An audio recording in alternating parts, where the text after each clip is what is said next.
Strategy ক্যান্সিয়া চ্যানেলে সকলকে স্বাগত জানাই। আজকে ফুড সাপ্লাই সাব ইন্সপেক্টর পদের ক্লাস নম্বর 38। আজকের ক্লাসের টপিক মূত্র ও রেচন পদার্থ এবং অঙ্গ সম্পর্কিত ক্লাস। আজকে প্রথম প্রশ্ন, প্রতিদিন গড়ে কত পরিমাণ মূত্র মানবদেহে উৎপন্ন হয়? প্রতিদিন গড়ে মানবদেহে 1.5 লিটার মূত্র উৎপন্ন হয়। 2 নম্বর প্রশ্ন, মূত্রের পিএইচ মান কত? মূত্রের পিএইচ মান 5.5 থেকে 7 অর্থাৎ 6 ওভারঅল। 3 নম্বর প্রশ্ন, মূত্রে ইউরিয়া এবং অ্যামোনিয়ার পরিমাণ কত? মূত্রে ইউরিয়ার পরিমাণ 20 থেকে 30 গ্রাম এবং অ্যামোনিয়ার পরিমাণ 0.7 গ্রাম। 4 নম্বর প্রশ্ন, মূত্রের রং হলুদ রঙের হয় কেন?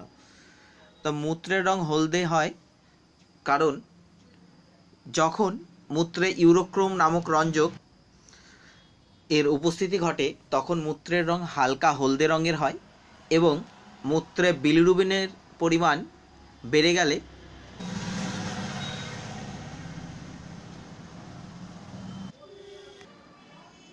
মূত্রের রং গাঢ় হলুদ রঙের হয়।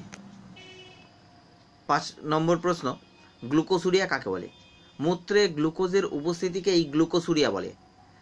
100 সিসি রক্তে গ্লুকোজের পরিমাণ 180 মিলিগ্রাম হলে মূত্রে গ্লুকোজ নির্গত হয়, তাহলেই তাকে আমরা বলবো গ্লুকোসুরিয়া। অর্থাৎ 100 সিসি রক্তে যদি গ্লুকোজের পরিমাণ দাঁড়ায় 180 মিলিগ্রাম তাহলেই সেটা গ্লুকোসুরিয়া বলবো।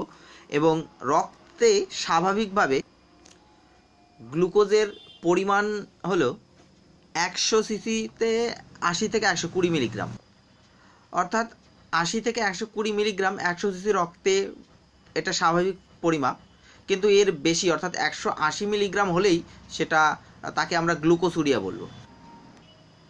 6 নম্বর প্রশ্ন, হিমোচুরিয়া কাকে বলে?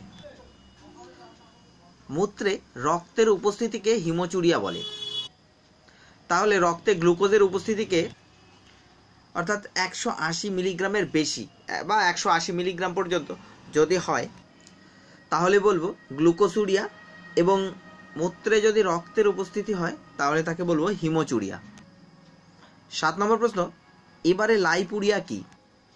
লাইপুরিয়া হচ্ছে মূত্রে স্নেহ পদার্থের উপস্থিতিই হচ্ছে লাইপুরিয়া। 8 নম্বর প্রশ্ন, বৃক্কে প্রতি মিনিটে কত মূত্র প্রস্তুত হয়? বৃক্কে প্রতি মিনিটে 1 মিলিলিটার মূত্র প্রস্তুত হয়। 9 নম্বর প্রশ্ন, দেহের অব্যবহৃত প্রোটিন ডিঅ্যামাইনেজ নামক উৎসেচকের সহায়তায় কিসে পরিণত হয়? তাহলে দেহের অব্যবহৃত প্রোটিন ডিঅ্যামাইনেজ নামক উৎসেচকের সহায়তায় সেটি অ্যামোনিয়ায় পরিণত হয়। 10 নম্বর প্রশ্ন, বৃক্কের কোথায় মূত্র তৈরি হয়? নেফ্রনে মূত্র তৈরি হয়। বৃক্কের নেফ্রনে মূত্র তৈরি হয়। 11 নম্বর প্রশ্ন, অ্যামোনিয়া যকৃতে এসে অর্জিনেজ উৎসেচকের সহায়তায় কিসের মাধ্যমে ইউরিয়ায় পরিণত হয়? তাহলে সঠিক উত্তর হচ্ছে অর্নিথিন চক্রের মাধ্যমে ইউরিয়ায় পরিণত হয়। 12 নম্বর প্রশ্ন, কোন হরমোন বৃক্কীয় নালীর পুনঃ শোষণে সহায়তা করে? এডিএইচ হরমোন বৃক্কীয় নালীর পুনঃ শোষণে সহায়তা করে। এডিএইচ এর পুরো নাম হচ্ছে অ্যান্টিডাই ইউরেটিক হরমোন। 13 নম্বর প্রশ্ন, কত মূত্র সঞ্চিত হওয়ার পর মূত্র ত্যাগের প্রবল বেগ হয়? সঠিক উত্তর 700 থেকে 800 মিলিলিটার মূত্র সঞ্চিত হওয়ার পর মূত্র ত্যাগের প্রবল বেগ হয়। 14 নম্বর প্রশ্ন, মূত্র অম্লধর্মী হয় কেন? মূত্রে NaH2PO4 থাকায় মূত্র অম্লধর্মী হয়। 15 নম্বর প্রশ্ন, বৃক্কে নেফ্রনের সংখ্যা কত? বৃক্কে নেফ্রনের সংখ্যা হচ্ছে প্রায় প্রতিটি বৃক্কে 10 লক্ষ নেফ্রন থাকে। এবারে আমরা দেখব রেচন পদার্থ সম্পর্কে, রেচন পদার্থ এবং তার উৎস সম্পর্কে। প্রথমেই রয়েছে গদ। গদ এই রেচন পদার্থের উৎস হচ্ছে বাবলা, সজিনা, আমড়া প্রভৃতি উদ্ভিদ। তরুক্ষীর পাওয়া যায় রাবার, পেঁপে, বট, করবি প্রভৃতি উদ্ভিদের। রজন হচ্ছে পাইন, শাল, হিং প্রভৃতি উদ্ভিদের রেচন পদার্থ।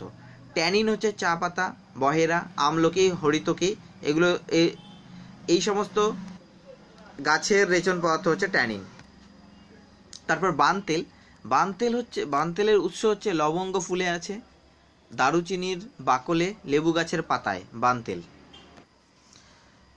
এরপর অ্যামোনিয়ার উৎস হচ্ছে দেহকোষ, ইউরিয়ার উৎস হচ্ছে যকৃৎ এবং বিলিরুবিনের উৎস হচ্ছে যকৃৎ।